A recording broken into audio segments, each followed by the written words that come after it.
Jnana-dṛśā Chakshurunmilitam Jena Tasmai Shri Gurave Namaha.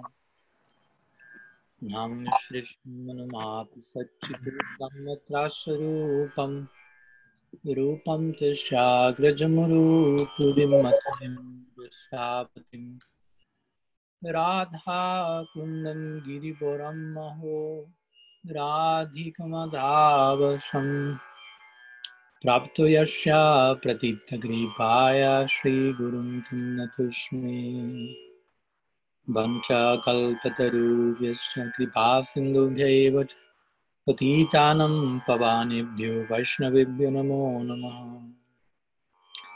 Anarpita Charim Chirat Karunayavatirna Kaluham Shamarpaitum Balarasam Svabhakti Shriyam Hri Purata Sundara Dhyuti Kadamba Sandipitaha Shada Hridaye Kandaresh Purato Vasachinandana Ajana Lambita Bhujo Kanakavadatu Sankirtanai Kapitaro Kamalaya Taksham Vishambaro Duyaburo Jugadharma Palu Andi Jagat Priyaguro Karunavataru Ladini Shakti Swarupaya Gauranga Sridaya Cha Bhakta Shakti Pradanaya Gadadhar Namastute. He Krishna Karuna Sindhu Dinabandhu Jagatpate Gopesha Gopi-GITA Radha Kanta Namastute. Radhe Vrindavanadishte Karunamrita Vahine Kripaya Nijapadabjadashan Mahyam Tadiyatam Bhaktya Vihinaya Parada Lakshaye Kiptascha Kamaditarandanate Deepamaitvam Sharanam Prapanam Brinde Namaste Charanarvindam Brinde Namaste Charanarvindam. Srila Gurudev ki jai, Shriman Mahaprabhu ki jai, Shri Harinam Sankirtan ki jai, Grantara Srimad Bhagavatam ki jai, Shri GOPI-GITA ki jai, Gaur Bhakta Vrinda ki jai, Gaur Premananda Hari Bol.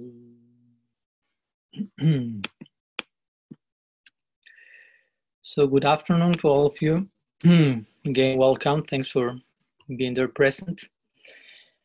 And today we are with our fourth class in our GOPI-GITA series. Today we will be studying, after two introductory classes, yesterday having discussed the first verse, we will be studying the second verse of the GOPI-GITA. But first, as usual, let's go with some summary of yesterday's class when we approached the very first verse and specious invocation of the whole GOPI-GITA. Before of that, we make it that clear that the different verses from the GOPI-GITA will be spoken by different gopis. There are different groups of gopis, different moods of gopis, and that's why there are different groups, mainly divided into two: dakshina or submissive, and bamya or contrary or bold mood, right wing, left wing, if you will. So every single verse could be interpreted in one way or another according to the perspective, according to the mood of this gopi and of the reader itself. Also, we presented how each of these verses of GOPI-GITA have very interesting grammatical arrangements, with every second syllable of each line being the same of the other, or with a similar consonant starting at the beginning of the first and the seventh syllable. Not always, but almost always. So you can do that exercise at home every time I'm invoking a new verse here. And also we make it clear that between the verses and between the lines of each verse, according to the spurti or the vision of someone like Vishwanath Chakravarti Thakur, there will be in between conversation between Krishna and the gopis, because the gopis in their ecstasy of separation, they will have spurti or vision of Krishna, which will appear, which will argue maybe with them, and they will reply to that, and so on. So some of the purpose will be in that particular line. So the very first verse of the Gopi-GITA, in this shloka, the gopis were praying the land of Braj. They were saying that the land of Braj is exceedingly glorious, jayati te dikam, and victorious over all, every other place, because you have taken birth here, they say to Krishna. And because of your birth in Braj, the gods of fortune, Lakshmi, in this case called Indira, takes shelter here. So, Daita, the Gopi said, "Oh beloved, we who are purchased by your love, by you, we are looking for you in all directions. Dikshata avakam. And it's only for your sake that we, your devoted servants, are basically maintaining their lives. Dṛśā. So please, the idea is reveal yourself to us." So that's the very first verse, considered by the Purvacharyas as the Mangala Charan, or auspicious invocation of the Gopi-GITA, mainly because of the very first word that starts the whole verse, Jayati, which implies victory, glory, made be glorious. And generally, a verse is not beginning with a verse, but in this case, yes, with a verb, sorry. No, the verb Jayati is a verb, and it's starting one verse, which is not generally the case. So when it's there, generally has to do with Mangala Charan. So the gopis mentioned Janmana Braja, they make the most substantial support and evidence for Krishna's being born in Braj. Also, we spoke a little bit about the dynamic, mobile, ongoing nature of that land, if you will, higher than Vaikuntha and every other spiritual domain. Also Indira, the word Indira Shrayata Indira Sasvadatrahi, which speaks about how she, Lakshmi Devi, goddess of fortune, is eternally residing there.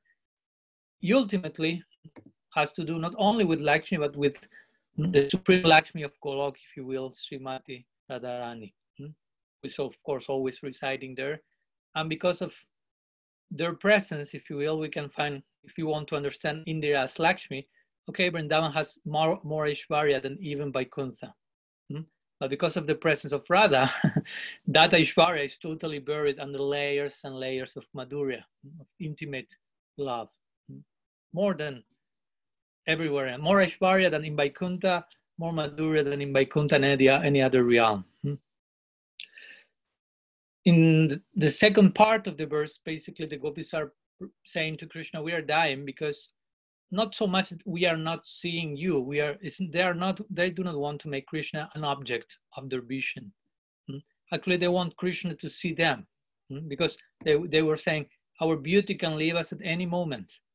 So we want you to make your eyes successful by contemplating our beauty, which is in the full blown state of teenage years, and that's all there for you to contemplate and enjoy again in a selfless way.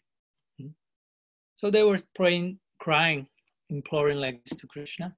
And Krishna may argue in between of this, well, if you have prem, you will die in separation from your beloved. And the gopis, again, they mentioned dṛśā. Our life heirs, actually, we are not dying because of you. It's not that we maintain our life selfishly. Our life heirs are inside of you, and you are very happily seeing us suffer. The gopis were like chastising Krishna lovingly this way. So our life heirs you are happy seeing us suffering. Our life heirs are in you, residing happily there, and that's why we are still alive. So eventually the gopis conclude saying, well, make us live or make us die. We are in between now. We are in a sort of limbo. So please, of course, the idea is reappear. Of course, as I also mentioned, there are many unlimited layers of meanings to each and every verse of the Gopi-GITA. So we have been trying, and we will be trying to touch on some of these meanings by the grace of the Purvacharyas. And of course, again, whatever has to be fully revealed, that will happen according to the intensity, sincerity of our bhajan and the grace that it will attract to our lives. So now let's continue with the second verse of Sri Gopi-GITA. I will share on the chat the verse for you to have it. Let's see. Okay. So there it is, the verse. So I will recite it. And if you want, you can also follow, recite at home. So the verse says like this. Śarad-udāśaye, sādhu-jāta-sat, sarasijodara-śrī-muṣā dṛśā, surata-nātha śulka-dāsikā, vara-da nighnato, neha vadhaḥ. So there we have the meaning of the verse. The second shloka says thus: the gopis speak to Krishna and mention, "O Lord of love, master of amorous pleasure, with your eyes you steal away the beauty of autumn's best lotuses as they bloom within the ponds. O bestower of benedictions, if you do not look upon us now with those same eyes, verily you will kill us, who have given themselves to you freely without any price. Is this not murder?" So very sweet verse where the gopis in a very pathetic mood are crying and imploring Krishna to reappear if he doesn't want to engage in femicide, killing many ladies at the same time. So let's analyze a little bit the word by word of this shloka. First line says, "Śarad-udāśaye, sādhu-jāta-sat." Śarad has to do with Śarad Purnim. We spoke also previous classes. Śarad has to do with the autumn season. Śarad. So udāśaye means in like a lake, in a lake. Sadhu in this case means excellently, like very good, very nice. That's why sometimes if you go to India and someone gives a speech and mentions some good idea, the people, instead of applause, they will say sadhu, sadhu, sadhu, which means excellent, excellent, like bravo. So sadhu, excellently. Jata means grown, has to do with janma, and sat, fine in this case. It refers to, it will continue to the second line, sarasijodara. Sarasija means lotus flower. And udara means sarasijodara, in the middle. And śrī-muṣā dṛśā. Śrī-muṣā dṛśā. Śrī means beauty, muṣā means excels, and dṛśā means with your glance. So your beauty, the point, the first part, the gopis saying your beauty, Śrī, is excelling, muṣā, the beauty of the most refined and excellently grow lotus flower in an autumn, in the pond of an autumn season, which is like situated just in the midst of the pond. It's like the most possible ideal situation of beauty for a lotus. So the gopis are implying, your beauty excels that. Śrī-muṣā dṛśā. Dṛśā means it's like seeing. So the gopis are implying Krishna's glance, basically. Dṛśā. With your glance. Now we will see what they imply also. There are many implications to these words. Surata-nātha, they call Krishna. Surata-nātha means Lord of Love in a general way. Surata-nātha teach śulka-dāsikā. Te means your, and śulka-dāsikā. Dāsikā means like a dasi, like a servant, lady servant, and maidservant in this case. And śulka has to do with acquire something that was acquired without payment. So they imply unpaid servants. We are your unpaid maidservants. Vara-da nighnato, neha vadhaḥ. Vara-da means all you who give benediction, the bestower of blessings. Please appear, because if not, nighnato means you are killing. Refer to the act of killing. Na iha, now in this world, kim vada. Kim means why, and vada means murder. So if you do not do that, it's not this murder. No? If you not reappear to your unpaid servants, if you do not look upon us with those same eyes that you still stole away, the gopis imply the beauty of that perfect lotus. No? You stole away that beauty and now it's in you. We look at that, we became captured by that, and now we are waiting for your glance back. So if you do not do that, neha kim vada, you nighnato, you will end up killing us.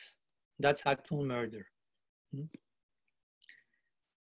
So in connection to the, let's try to unpack the meaning a little bit. In connection to the previous verse, remember, the gopis were saying at the end, okay, you are happy, seeing us suffering. That's why we do not die, our life heirs are inside of you. You are happy seeing us suffering, our life heirs are happily residing there, we are still alive.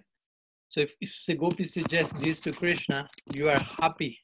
You want to make us unhappy, and that's your happiness. Krishna may, according to Thakur Vishwanath Chakrabarti, say, how can you insinuate that I want to make you unhappy?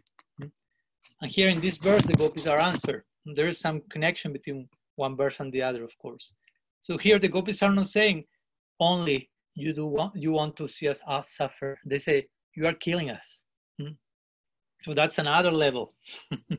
And that's the intention of this verse. The gopis are implying this is not mere suffering. You are actually killing us. Neha kim vadhaḥ.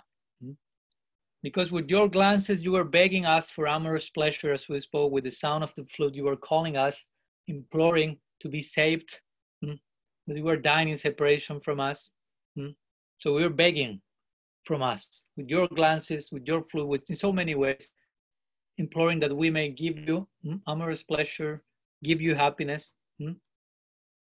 And your particular glances, the gopis are implying here, are killing glances, because they are emanating the blazing fire of prem. And prem is like a very powerful blazing fire. So whoever gets in touch with that glance, it's over.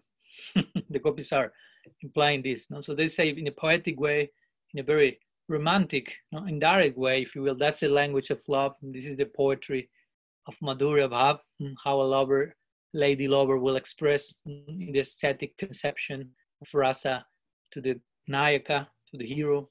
So they are saying, is this not murder on your part? Only killing with a weapon is not actual murder, the gopis imply here. No? Murder with one's eyes is murder also. No? Maybe in the law, social law, national law, that's not considered, but rather it certainly is. So gopis imply this, you are killing us. You are killing us with your glance of blazing fire, and now because of we cannot see that glance again. So you are killing us in both cases in different ways. That's the point. Sanatana Goswami also agrees with this idea. He mentions that the two vocatives here in this verse suggest that the killing them is inappropriate. No? It's not proper that Krishna may kill the gopis. Why?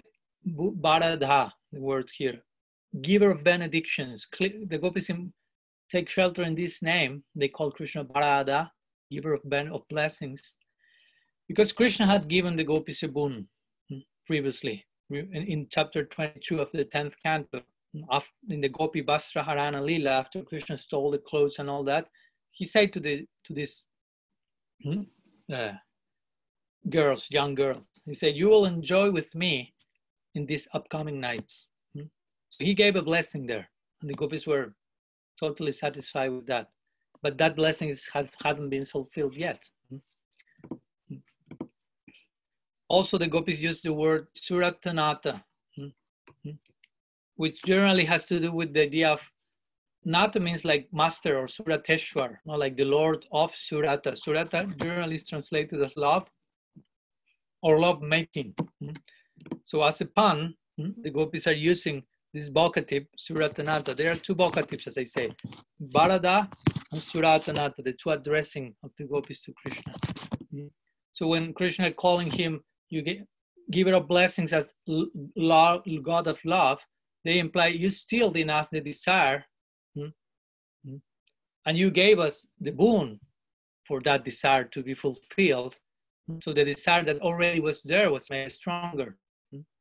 So the point is, in short, the gopis are not at fault if that desire is firmly present in them. That's the point. Because Krishna himself instilled that with his placing glances, with the sound of his flute, so many other things that we will see. And he gave a blessing, approving that and saying to the gopis, this will be fulfilled in the near future. So there's no fault on the gopis' side. So Krishna is known as a thief. That we know. He likes to steal butter. He likes to steal clothes, as we have seen. He likes to steal hearts, ultimately. He likes to lie sometimes. But here, the gopis are implying that he not only is a thief, but he's a murderer, which is another degree of accusation. So sometimes we know, we see that the better the thief, the better he gets at killing. So Krishna's expertise in stealing has already been shown, as we said. And what he's doing here in this verse, he's also been accused of theft. Because as we say, he stole the beauty of the lotus flower. And he did an impossible act of grand theft. And to say that of course, the stealing of the beauty of the lotus, it's just an analogy for the gopis who are the lotuses in this verse. Now, the gopis, again, are speaking indirectly. That's the proper way of instilling rasa in a conversation between two lovers. Not to say the things overtly clear, but with suggested meaning. Vyanjana Briti, or parokshabad, indirect speech, or dhwani, ati dhwani, prati dhwani, which is different layers of possible meanings, but all of them not overt. So the gopis describe, oh, you stole the beauty of the autumn, the lotus situated in the middle of the pond in the beautiful autumn season, and you took all the beauty of the lotus for you, but actually who is the lotus? Themselves are the lotus. So in this case, we could understand the analogy of the beauty. Krishna stole the beauty of the gopis, and that beauty was concealed within. Gopis are very chaste ladies. It belonged to an eminently good individual. As we will see, the lotus is really considered as such. And that individual was located in a fort, let's say, in a closed place, like the lotus, who is surrounded by a moat filled with water in a lake. And on top of that, the robbery occurred in broad daylight when the water was warm, meaning everyone was out and about and no one could go unnoticed. But Krishna is so expert that even in that situation, he will be able to steal whatever he wants to steal, especially the beauty of the gopis. So Jiva Goswami, in this connection, he mentions in his commentary that the act of stealing takes place in one of three ways. And Krishna is doing all three here. The gopis are accusing him of that. First, a thief does not consider the great fault of taking the wealth of someone righteous. It's a thief. He won't consider that. Second, a thief will know about the most private belonging of some other person, where it is and how to get it. And third, a thief will cross the line by going into an area which is very hard to access. So if those three are there, you receive like the uttam thief. Uttam. So Krishna deserves fully this prize. So of these three, Krishna is indulging in the three of them. The first one is expressed in the verse with śarad-udāśaye, sādhu-jāta-sat, sarasijodara-śrī-muṣā, with the idea of the lotus in the autumn season, in this lake, in the midst, and so on. Because again, śarad-udāśaye is a praise of the progenitor of the lotus, which is the lake, which has the quality of clearness, a lake, clean lake. Sādhu-jāta, which speaks about the very refined birth, is a praise of the birth of the lotus. And sat, sādhu-jāta-sat, sat has to do with the quality of the lotus of being sat. Sat means good here. So in other words, the lotus will represent the good person. So first, thievery of Krishna. He's not considering the colossal fault of taking wealth of the righteous. And the lotus represent that. And actually, the gopis are that personality eventually. The second aspect of the thievery, as I told you, is the thief will know about the most private belonging of some other person. So in this case, this is the second aspect. The beauty is in the middle of a lotus. Again, a lotus has its most beautiful part in its, how do you say in English? Well, the center of the lotus. So, and it's in the midst of a huge body of water. So the huge body of water is there, and the lotus in the center. So relatively, it's a private place, not easy to access. But anyhow, the theft was there. And the third type of theft was that the thief will cross the line by going to an area difficult to access. The other one had to do more with the most private belonging, which I speak about the very center of the lotus, or the very heart of the gopis in this case. So in the third case, has to do with the interior of the lotus, called sarasija here. It is said it has 1,000 petals, at least poetically, I don't know. And it's hard to penetrate with the eyes. And not to mention, as I say, if the lotus is in the center of the lake, hard to access. Even the analogy gets further, because at this moment we are speaking in the sharad, the autumnal season. Autumn comes after the rainy season. So if there's rainy season, the lake will be filled to the brim. So it's even harder to access to its center.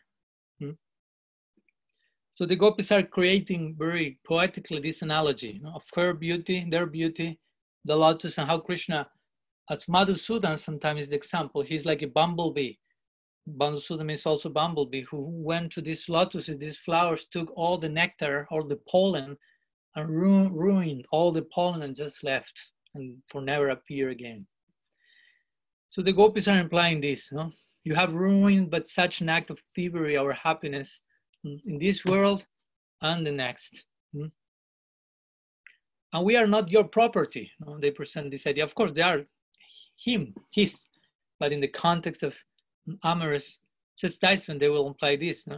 If we were your property, there will be no fault if you throw us away or burn up your possession, do whatever you like. But actually, you never pay us with any you never balked us with any payment.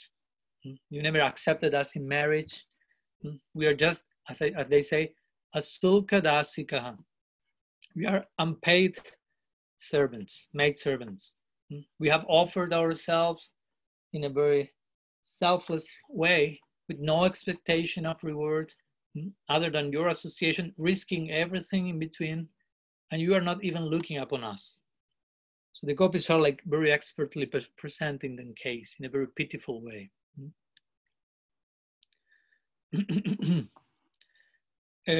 One of the many commentators of the Bhagavad, called Srinath Pandit, in this case, he paraphrases the gopis, implying that they are saying that the glance which takes away, the gopis are saying that this according to Srinath, the glance which takes away the beauty of aquatic lotuses has been taking the life of us, which are land lotuses.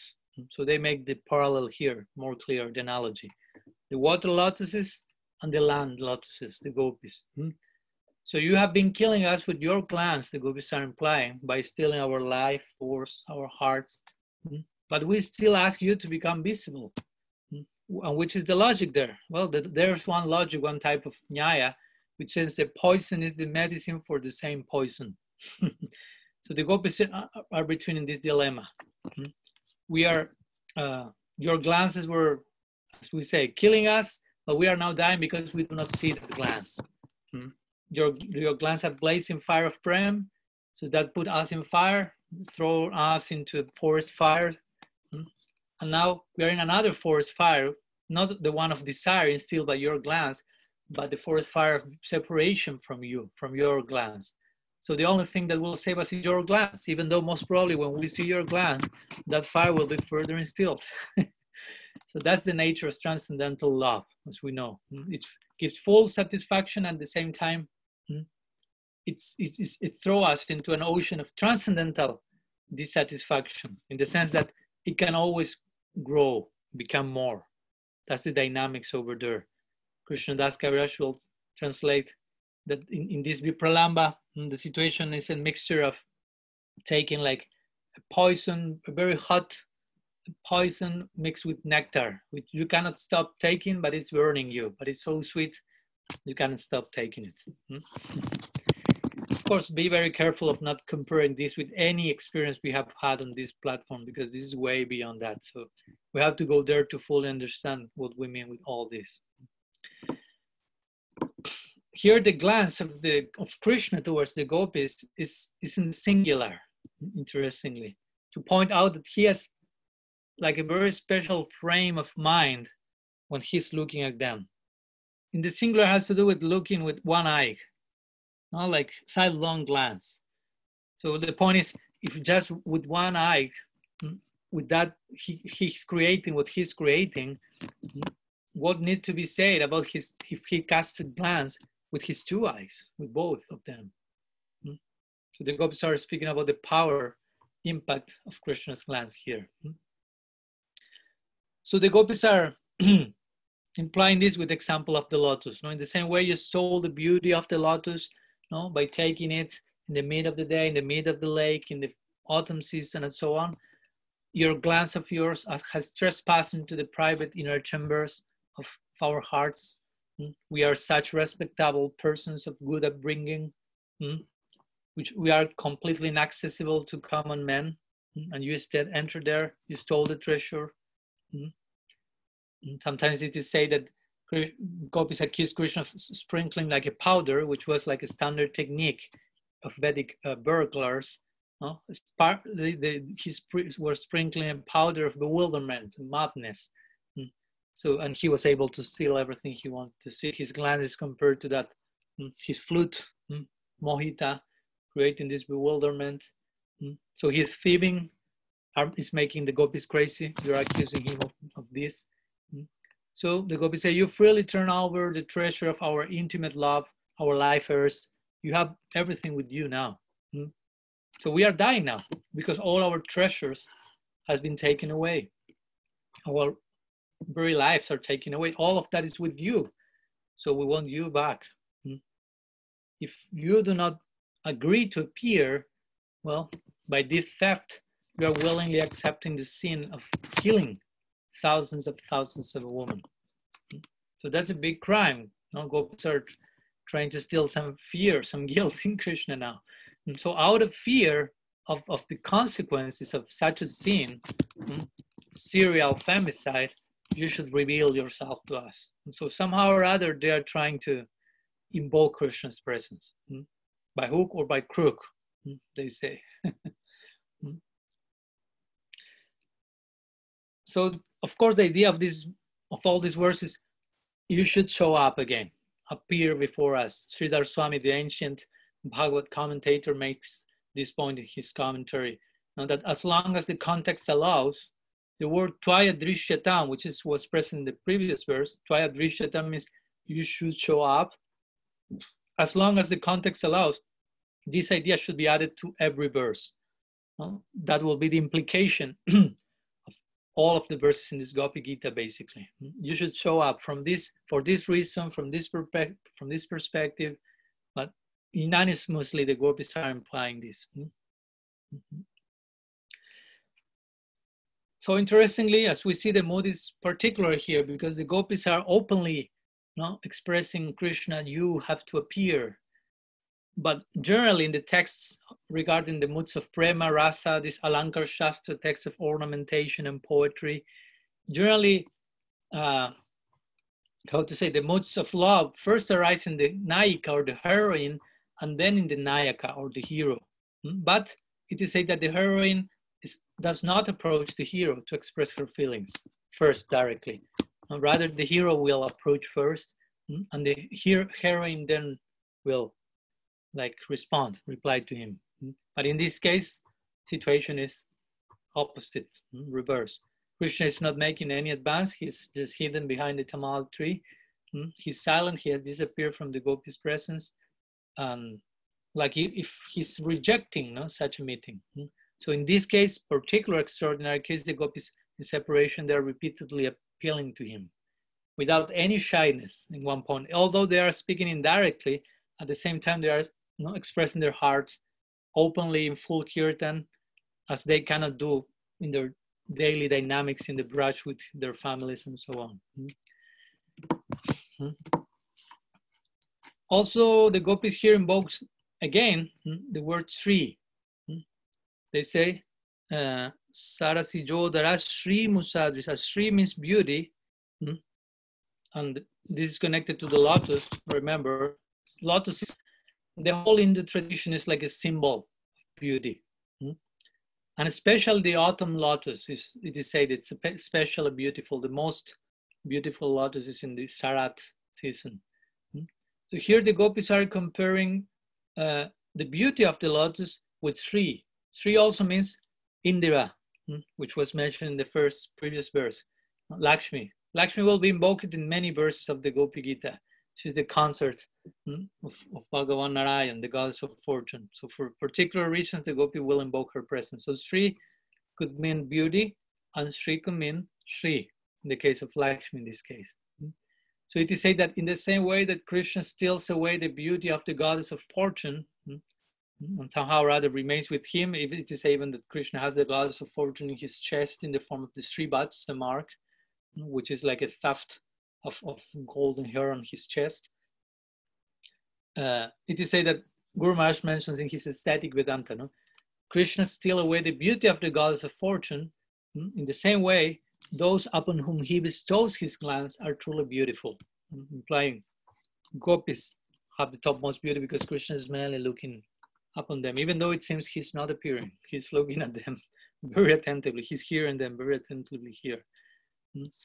But in their humility, the aspiration of the gopis, may Krishna appear and bless us with his glance. May we be beautified by the glance of God. And that's actually our prayer as well. When we are in front of, for example, the deities, the idea is not enter into the mood of dṛśā, but dṛśā, which means I'm being seen. I'm not the seer. I'm not looking at them. I have no eyes for that yet. I have no love, no salve of love tinged in my heart and my eyes. So I hope they are looking at me, and may I be blessed by that glance. So unless Krishna expressed that love with the gopis, one name of Krishna here, the gopis given surata-nātha, as we mentioned. Surata-nātha means the Lord of love. But unless he expresses his love, who will know him with that name as God of love? So for the sake of his own reputation, the gopis are imploring Krishna, imploring him, cast a glance upon us, appear, continue with your loving Leela. We are just preoccupied and concerned about what will happen to your reputation. To have bad fame, that's worse than death. You yourself say that in the Gita.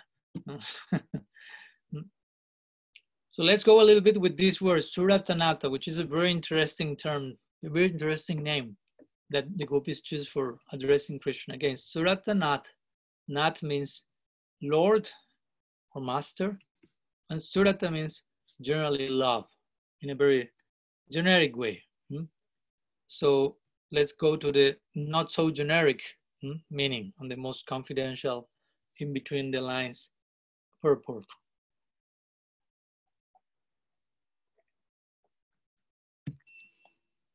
So in a more specific way, the word surata will be defined as the immaculate pastime between the hero and the heroine. We have to get accustomed to these two terms in this aesthetics of rasa. Nayaka, hero; Nayika, heroine.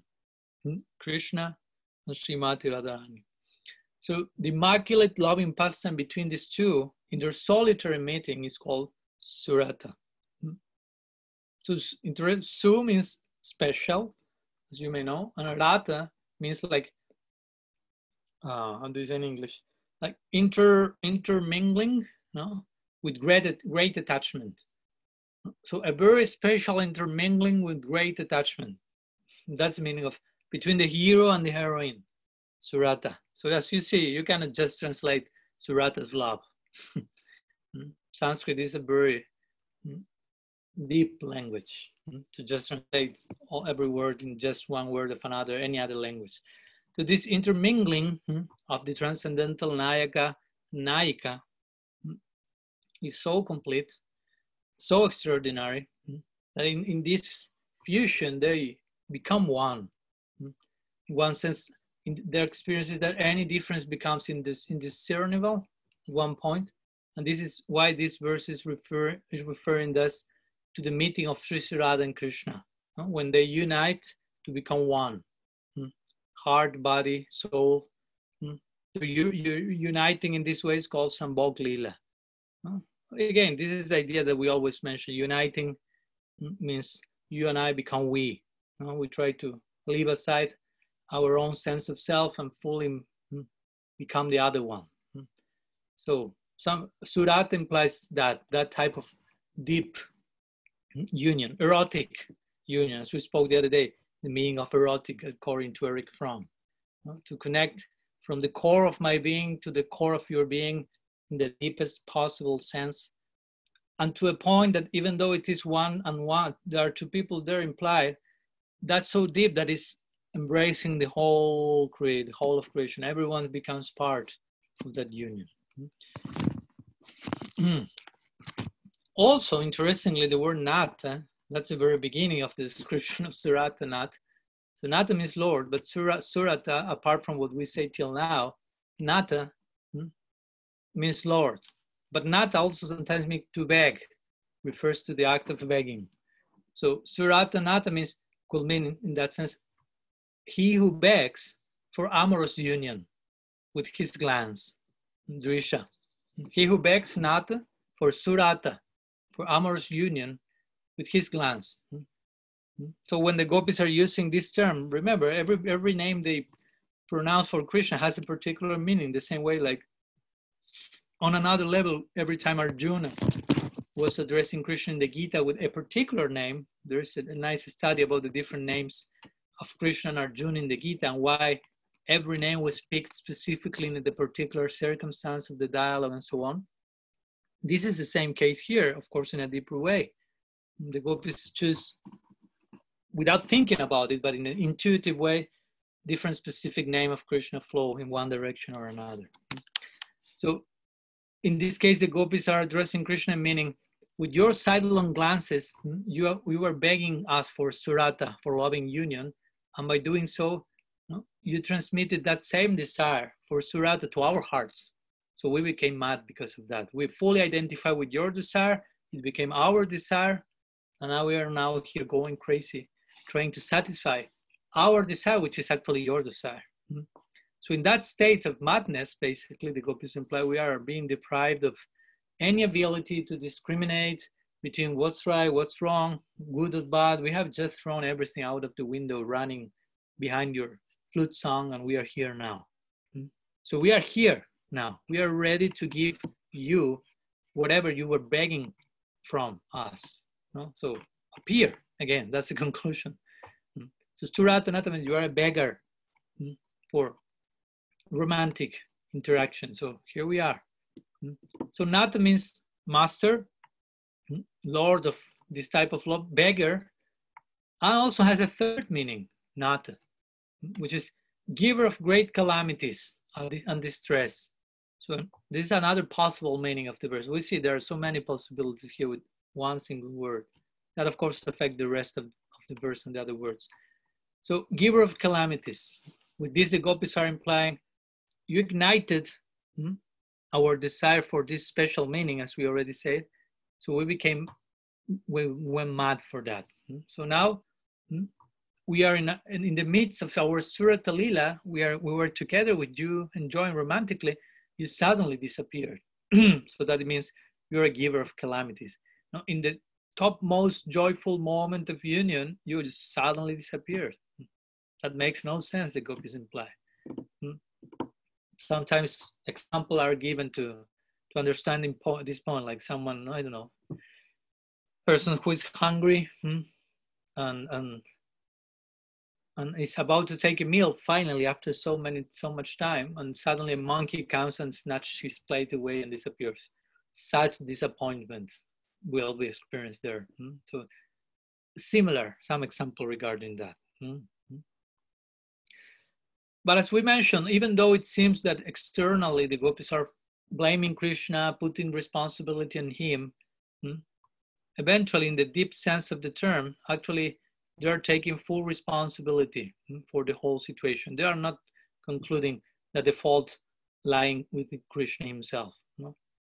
In this case, the interesting conclusion is the fault doesn't lie with Krishna, but with his beautiful eyes. Like if his beautiful eye were someone else, everything is personified over there at Braj. So where had his eyes obtained their beauty? The gopis are asking. And again, here we go back to the lotus analogy. So the gopis are saying, your eyes possess the wealth of beauty that was stolen from the petals of the lotus flower. But actually your eyes have an extra charm, an extra magic that make them unique. Which is that magic? They can steal the qualities of something just by looking at that. That's the magic of Krishna's glance. Wherever he glances, he starts to extract and steal the beauty there. That's what the gopis are implying. You simply glance at the lotus, and in doing so, you took away all its loveliness, all its qualities. So in this way, you left the lotus just reduced in magnificence, in greatness, and the beauties of your eyes increased more and more. So this is a very good example, very appropriate example, very specific example, as I said, the gopis were given. I think someone has the microphone on.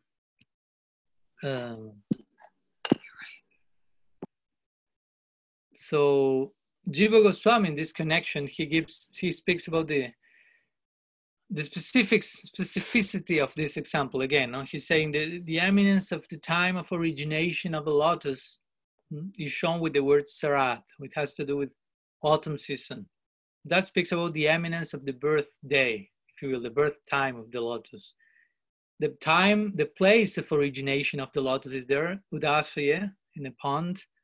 The origination in itself is glorified with sādhu-jāta, nicely grown.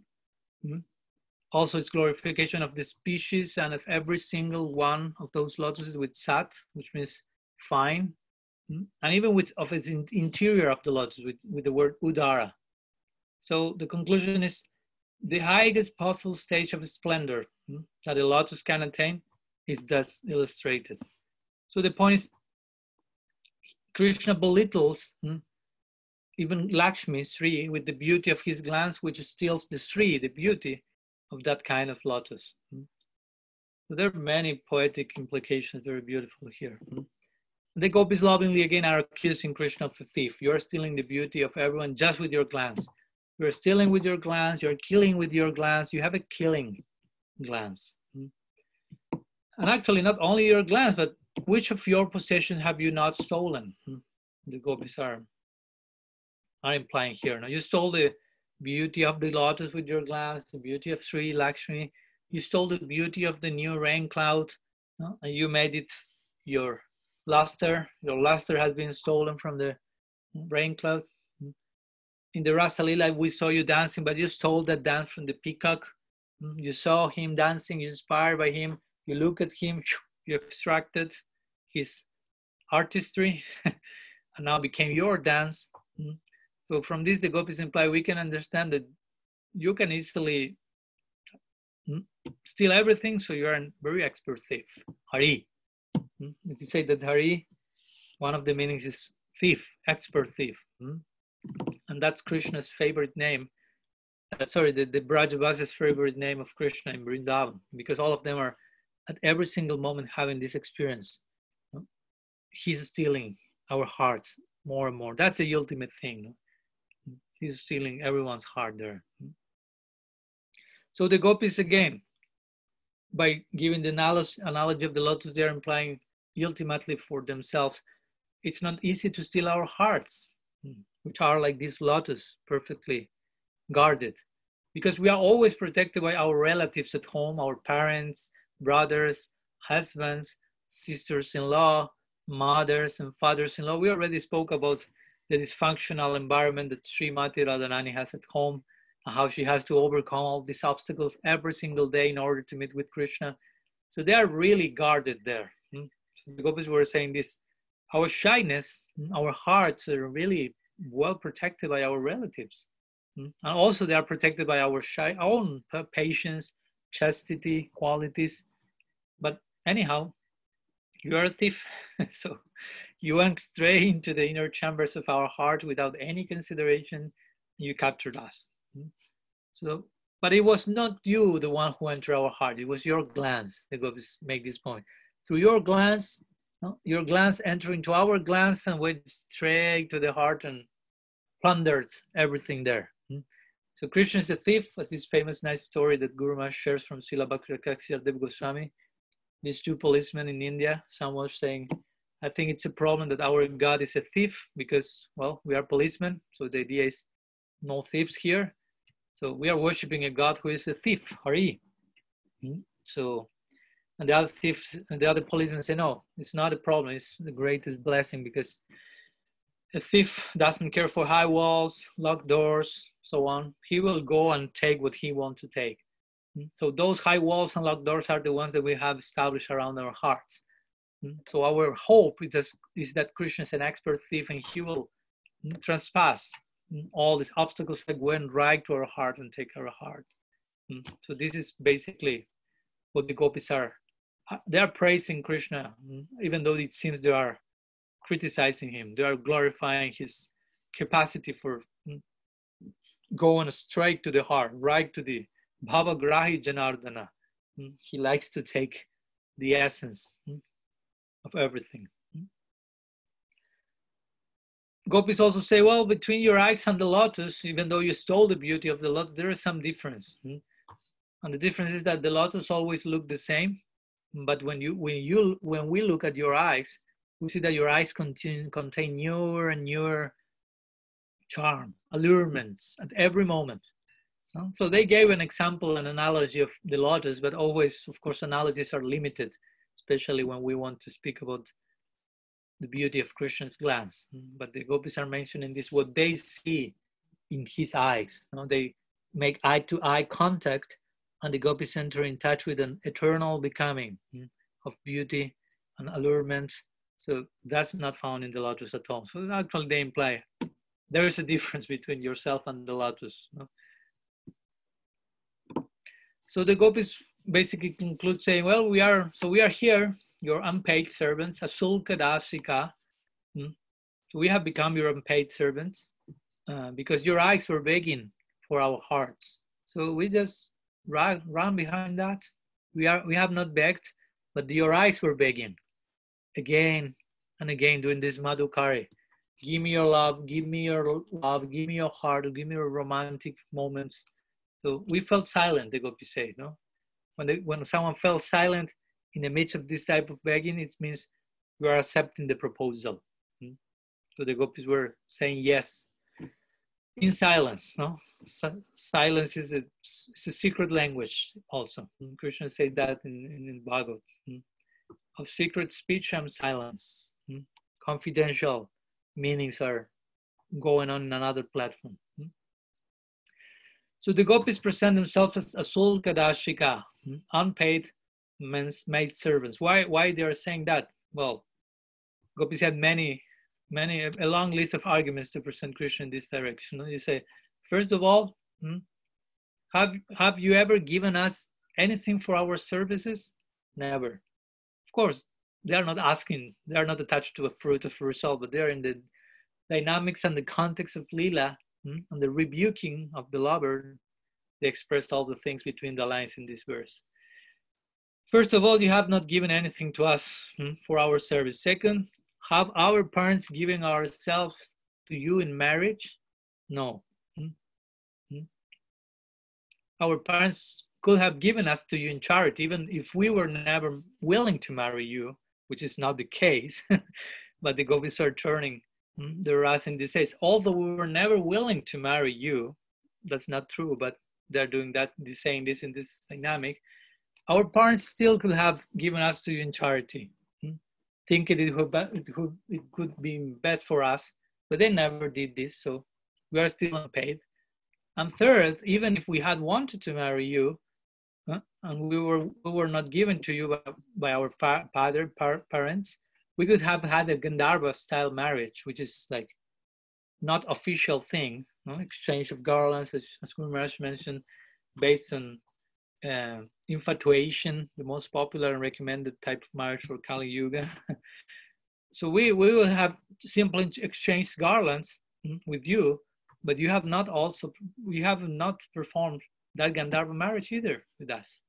So what have you paid to us? Nothing. You have given us nothing. Again, you can feel in between the lines they're saying, appear, show to us. Because if you are not doing that, again, nighnato, neha kim vadhaḥ. You are killing us, and you will be killed not only one of us, but many of us. So it is already sinful to kill. According to Vedic considerations, it is sinful to kill a man, and it is even more sinful to kill a woman, a lady. So the gopis say, we are not only a woman, we are far dearer to you than a wife is to a husband. So if you kill us, that's not just killing a woman, we're killing your dearmost.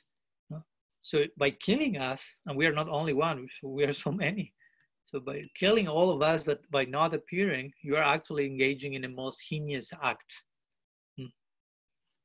And again, you will be not responsible for killing only one gopi, which is already heinous enough, but millions of us, which are here singing, waiting for you, dying in separation. So we want to protect your reputation. You want to protect, actually, ultimately, the gopis say, we want to protect you from the suffering, the karmic reaction that will come from this sinful act.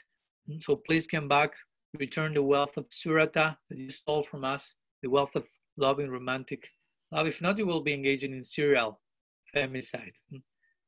Again, ultimately, the gopis want to protect Krishna from himself, from the suffering he's experiencing in separation from her, from them, and the fire of desire that is burning in his heart. And that's why he called them. And he disappeared again in order to turn their hearts, as we already shown, to establish the glory of Śarad and so many other things that were not part of Krishna's original plan for disappearing, but will become part of his future agenda in Krishna Lila and even Gaur Lila, as you know. So basically, that's the conclusion of this verse. The gopis are saying to Krishna, your beauty, the beauty of the glance is exceedingly superior to the one of the lotus. You seem to stole the beauty from the lotus, but actually it's higher than that, higher than whatever Sri possess or can bestow. So that glance is a blazing fire inside our hearts. We need to see it again. And if you are not appearing again, having stolen our most precious treasure of our hearts, and you just disappear with that and not give us back that treasure, that gift, well, you are killing us basically. So please appear. That's the conclusion again. They are saying, we want only that please you come and see us. Because as they mentioned in the previous verse, without beholding us, your eyes cannot be successful. We know that. So the gopis are crying pitifully. Remember this part, they're not just speaking some words or singing a song. They're dying while singing. They're dying while speaking. They're dying in separation, crying, thrown on the ground. We cannot imagine what's going on actually at this moment. At least praying to have a glimpse of that. And their dying is not from selfishness, because we can die from selfish separation, if you will, but they are just thinking in terms of giving Krishna happiness, giving Krishna joy, Krishna Indriya Priti Chadhari Premanam. They are thinking your eyes cannot be successful, and we cannot tolerate the idea that you are not receiving the pleasure you want, because we live for that. That's why we exist. We are those entities that exist to satisfy your demands. So if we are not able to do that and you remain unfulfilled, that will be torture for us. That will be death. That's the topmost limit of selflessness. So the gopis are crying and imploring Krishna here. In our extreme sorrow, We are not begging that surata lila, this romantic exchange from you for our own sake, but for your sake. You are begging that, you are imploring that. So we want you here for your sake. So this is the point. The gopis are dying in separation, knowing Krishna won't be able to enjoy our youth, our beauty. No? Whatever we have, the best thing we have at disposal, we want to offer that fully to Krishna. And if we feel it's not becoming possible for him to enjoy that, we are suffering so much because the object of our affection cannot be fully satisfied. So all this, as if you pay close attention, is speaking to us about the topmost high degree of divine love. Even though externally it takes the form of apparent lust, mundane love. It's interesting, this striking contrast. It seems very much mundane from a very superficial look, but when you pay close attention, and that's the idea, of course, you realize this is the exact opposite, the highest degree of priti, bhav, prem, divine affection. So some words today about the second verse of Gopi-GITA. So if you have any questions, we can try to answer them.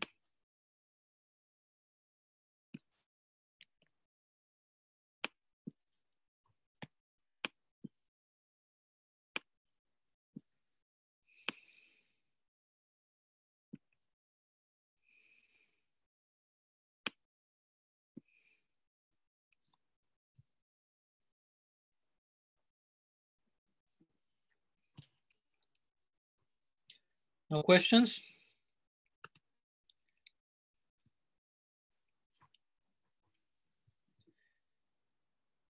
It seems no questions, or my audio is not working, or you are dumbfounded, as you say, no? Dumbfounded. Okay. No problem. No, if there are no questions, there are no questions. But I hope you're able to follow the ideas of the verse.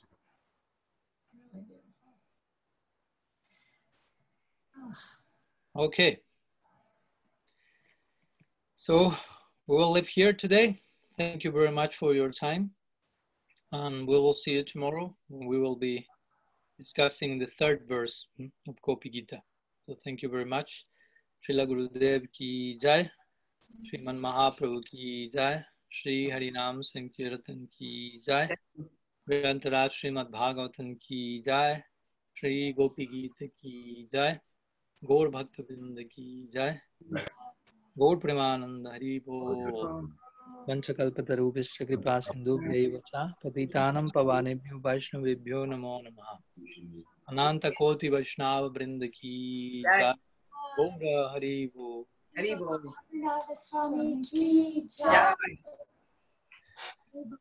Thank you very much to all of you, and see you tomorrow. Yeah, see you tomorrow.